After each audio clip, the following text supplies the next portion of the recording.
Hey, so today we're going to be focusing on another one of my Bionicle Generation 3 or Brickonicle builds, so let's get right on into it. Taking a look here, we can see a small desert build. We are starting with a smaller one today, 680 pieces though, but that's just this in part. There are also some pods involved, which are conveniently off screen right now. This set, like all of the diorama sets or all of the board game sets, comes with 4 characters because it is a 4-player game. Not going to speak too much as to the play of the game itself, but maybe I'll do a separate video on that as well. The set also comes with 1 Rahi, of course, and in this case, the function for the Rahi is fairly simple. It has a small stinger on the backside that when pushed will actually raise the head up, kind of do like a little headbutt thing.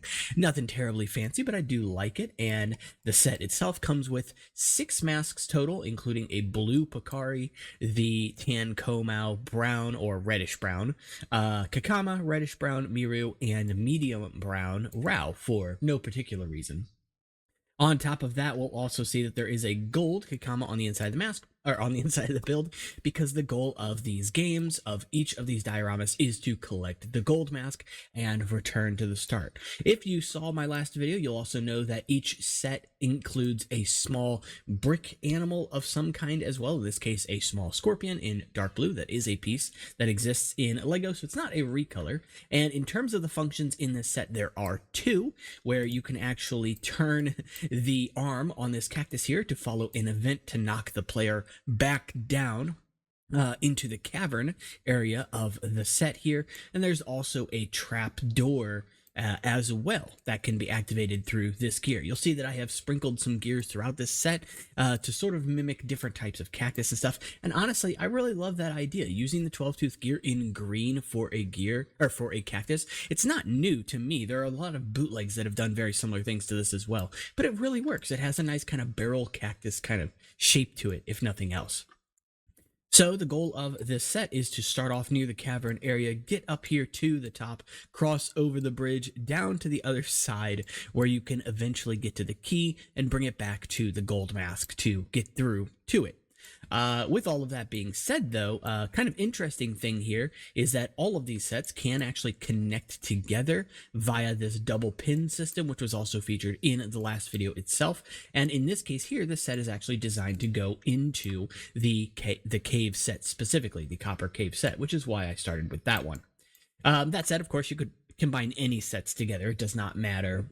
No set is specifically meant to butt up against another set. But the blue tiles tell you, oh, there's an event here. You could just go ahead and put something here to cross over, if that makes sense. So happy with the design of it so far. There's a lot of, I think, depth and a lot of detail that's captured in a set like this. And I'm trying not to make it like too boring. Obviously, it's gray and tan, so not the most exciting color scheme in the world, but giving it a little bit of this sort of water's edge, having an archway, which is something that is reminiscent of the deserts of Matanui, which we'd seen in a lot of different promo material, especially with Pohatu Nuba, and even some dark tan up here to kind of change up the colors a little bit. I thought about even doing like a painted color scheme, like a lot of American deserts have like painted rocks where it's got really clear layer lines and stuff, the Grand Canyon, things like that. And I thought about doing that, but again, I didn't want to make it too parts heavy for the build. That said, of course, all of the builds are not just designed to be played as a game, but to also look aesthetically pleasing as well, and to provide you with a fun set of functions here. As you may see in this set, it does include one of my custom pieces, which is this little flower piece. In this case here, just in dark gray, and I don't believe I incorporated the large rock in this build at all, so no need to worry about that one. But if I were to include it, it'd probably be somewhere in this area here, since that piece is also designed for joining plates together. That is one of its other purposes. With all of that said, though, I'm pretty happy with the build here. You can also see that Pohatu has some fancy little fists on his body there, and Oniwa comes with his own little hammer. And you can see the build for the ant here. Nothing too fancy going on, but let's go ahead and take a look at the pods here.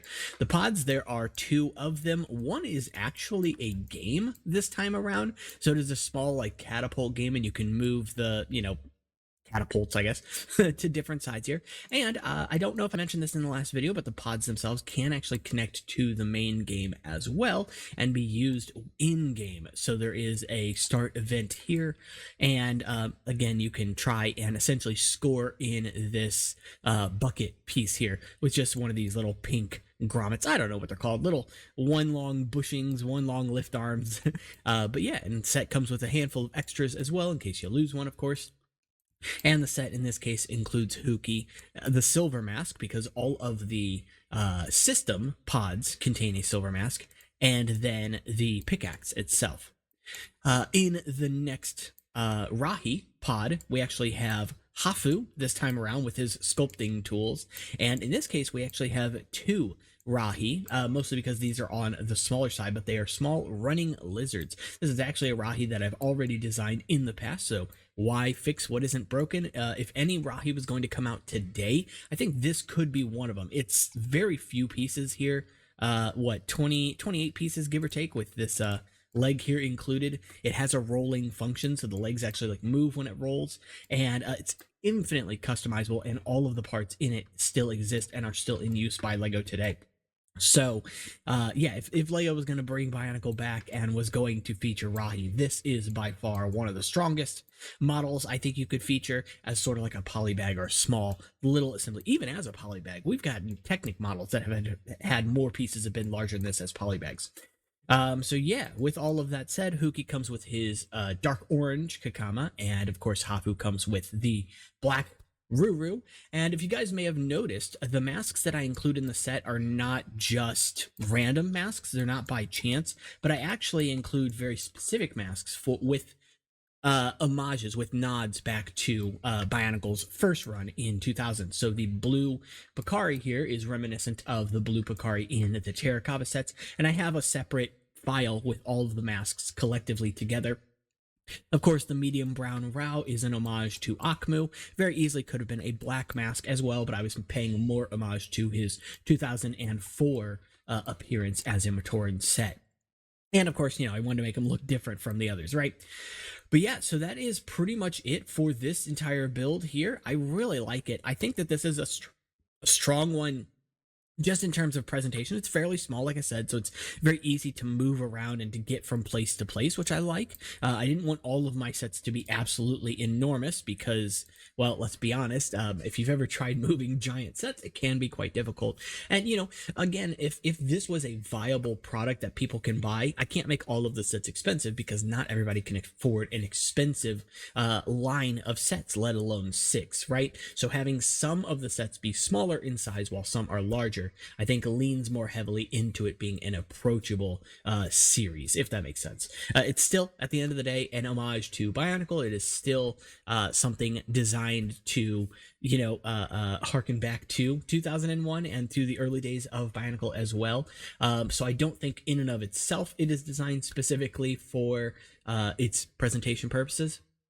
But with all of that out of the way, that's what the pods are for. At the very least, pods are extremely affordable versions of sets, and you still get recognizable and important figures to the Bionicle lore in those as well. So that's pretty much it for this one, guys. If you did enjoy the video, make sure to leave a like and subscribe because it does help the channel out. And of course, as always, you can see my links for Discord, Instagram, and Patreon in the description if you'd like to check them out. I'll see you on the next one. Take care.